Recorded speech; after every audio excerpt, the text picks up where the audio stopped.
Breaking news overnight, the death of U.S. Senator Lindsey Graham, one of President Trump's closest allies in Congress, a U.S. lawmaker for nearly 32 years. He died last night after what's being called a brief and sudden illness. Let's get right to Jay O'Brien now in Washington with the details here. Jay, good morning. Gio, good morning to you. This was stunning. Lindsey Graham was perhaps the most prominent Republican senator and a fierce ally of President Trump's. Overnight, South Carolina Senator Lindsey Graham, one of the most powerful and prominent Republican lawmakers of the last 2 decades, passing away at the age of 71. Washington, D.C. EMS dispatched to Graham's home on Saturday night for a man in apparent cardiac arrest. Cardiac arrest. At 2 in the morning Sunday, Graham's office putting out this statement saying the senator died from a brief and sudden illness, adding Senator Graham's family appreciates prayers at this time and asks for privacy during this incredibly difficult period. Graham had just returned to Washington from a trip to Ukraine, seen here meeting with President Volodymyr Zelensky on Friday. South Carolina, an open seat. At the moment, it looks like the Republican is ahead. The senior senator from South Carolina served more than 30 years in Congress, more than 20 of them in the upper chamber, becoming one of its most recognizable members, even mounting a failed bid for president in 2016. No one here, including me, ever expected to hear me say, "I'm Lindsey Graham, and I'm running for president of the United States."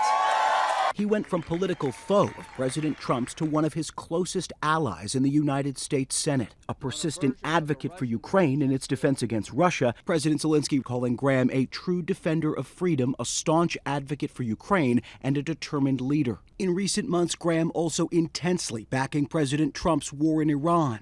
We're comply with the law of war, but all hell's about to break loose on this regime. Graham also instrumental in confirming Trump's Supreme Court nominees and mounting this fiery defense of Justice Brett Kavanaugh in 2018. This is the most unethical sham since I've been in politics. Graham spending more time with Trump than perhaps any other lawmaker, serving as a key advisor. The pair often seen golfing. Overnight, the president calling Graham one of the greatest people and senators I have ever known, and a true American patriot. South Carolina's governor will now appoint an interim senator to fill Graham's seat until his term ends in January. Graham was running for re-election, so Republicans in South Carolina now have to hold a special primary to fill his spot on the ballot, Gio. And Jay, this comes as there are continued questions now about the health of Senator Mitch McConnell.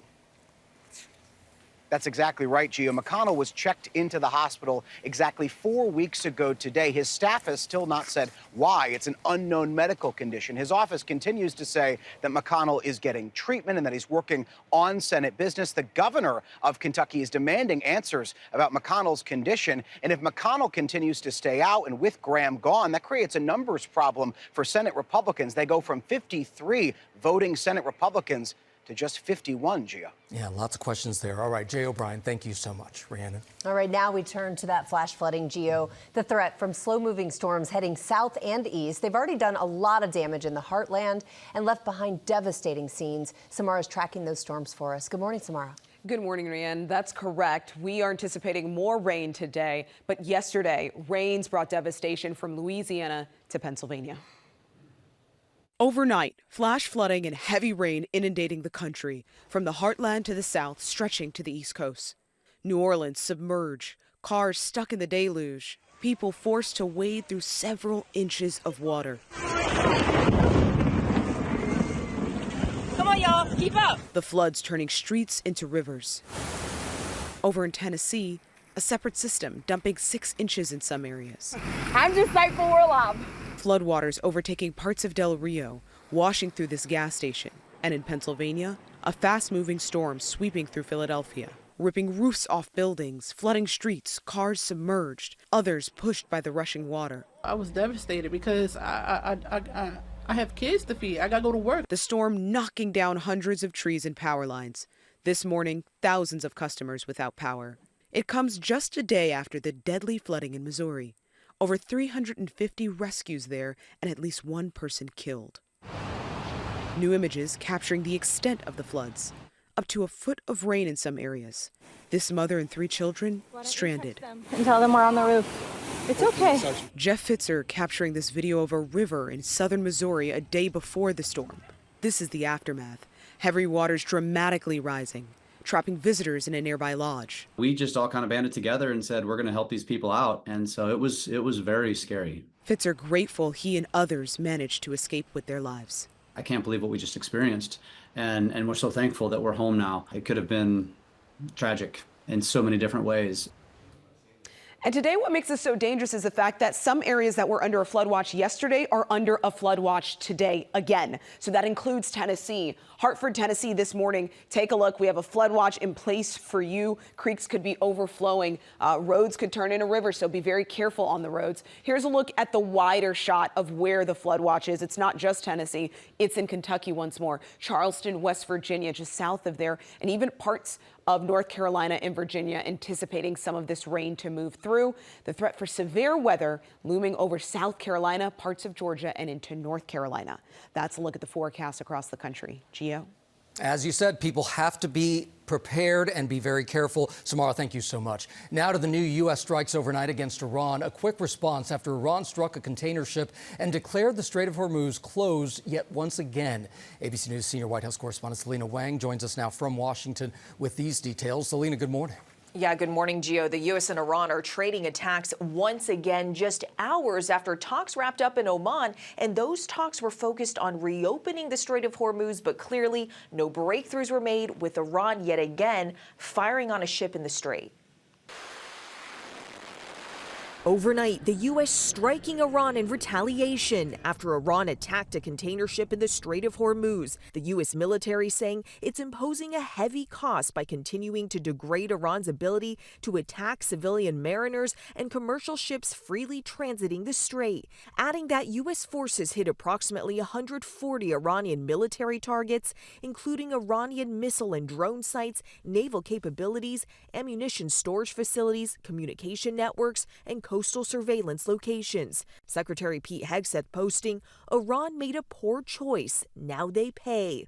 Iran then saying it hit back, targeting U.S. assets across the Middle East. Iran had said it fired after several ships used unapproved routes and ignored warnings from its Navy, now declaring it's closing the strait until the end of American interventions in this region and warning it will meet any retaliation with a severe response. It comes as Iran's supreme leader pledges revenge for his father's killing, vowing in a statement broadcast on state TV, revenge is the demand of our nation and must certainly be carried out. That warning just hours after President Trump threatened to decimate Iran if it tries to kill him, posting 1,000 missiles are locked and loaded and aimed at Iran, with thousands more to immediately follow if Iran acts on its threat to assassinate or attempt to assassinate him. Adding orders have already been given, and the U.S. military is ready, willing, and able to completely decimate and destroy all areas of Iran. Trump's post coming after reports this week that Israel allegedly shared new intelligence to the U.S.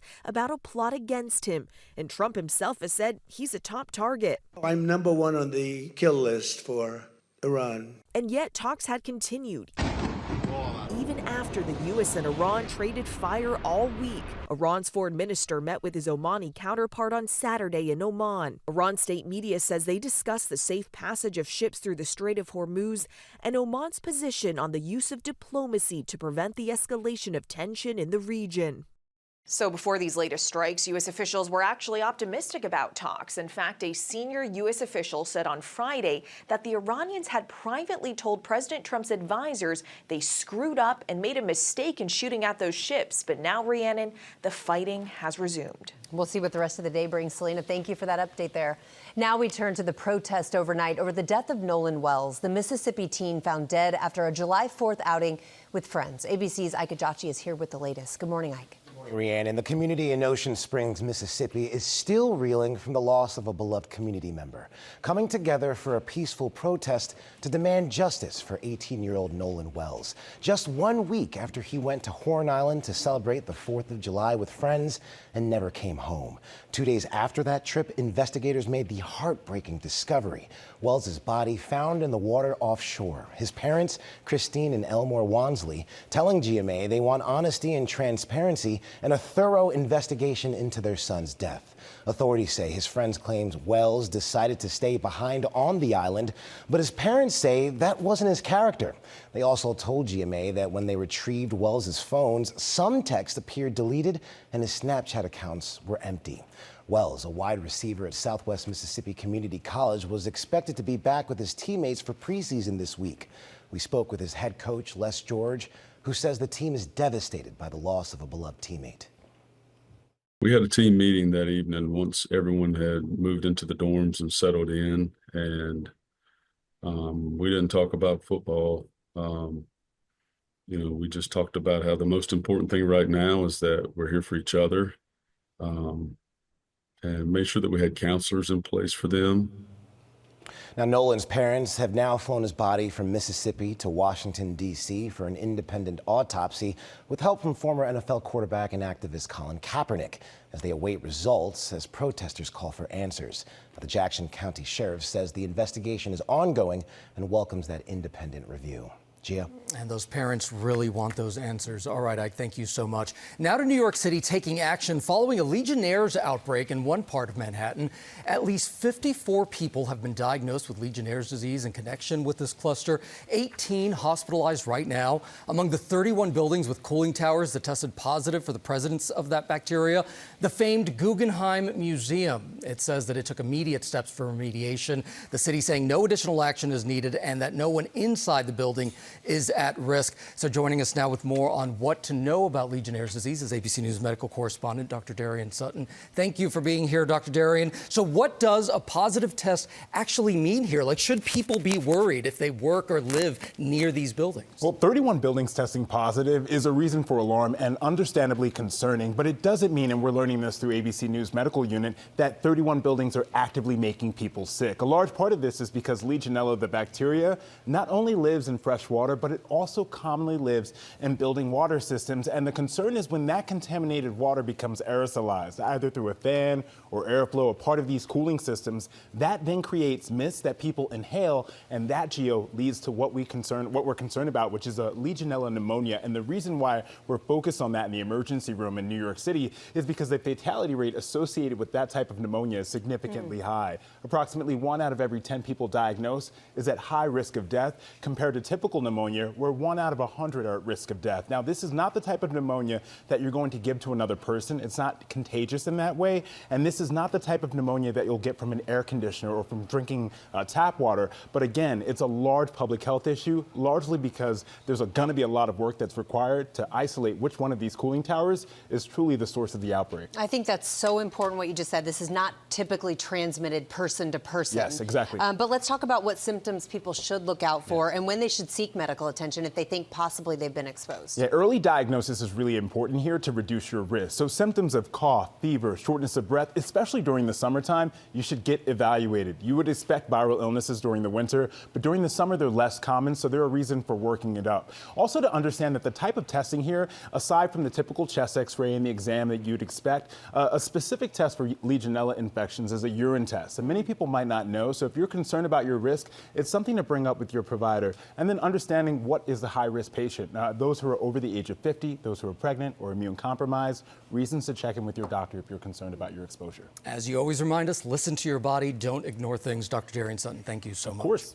Now to Maine, where Democrats are working to replace Graham Plattner in the race for the Senate. Plattner officially ended his campaign Friday following an accusation of sexual assault, which he denies. At least 7 candidates now pitching themselves as the best choice to pick up where Plattner left off and take on Maine's longtime Republican Senator Susan Collins. Democratic leaders are eager to turn the page. Listen. There are millions and millions of American people that are looking to us right now for the light and the hope that is going to come with a transparent process. You think the eyes of the political world are on you? Of course they are. Of course they are. And the Democratic Party in Maine is holding a convention on July 25th to select Plattner's replacement 2 days before the legal deadline. Tune into This Week Later. ABC News Chief Global Affairs anchor Martha Raddatz interviews Democratic Representative Pramila Jayapal after Maine Senate candidate Graham Plattner withdrew from the race. Plus, United Nations Ambassador Mike Waltz as the U.S. and Iran resume trading strikes. Rhiannon. Gio, we turn now to Los Angeles and that fast-moving wildfire that really took off this weekend, forcing evacuation warnings. ABC's Melissa Don is in L.A. with more on this. Good morning, Melissa.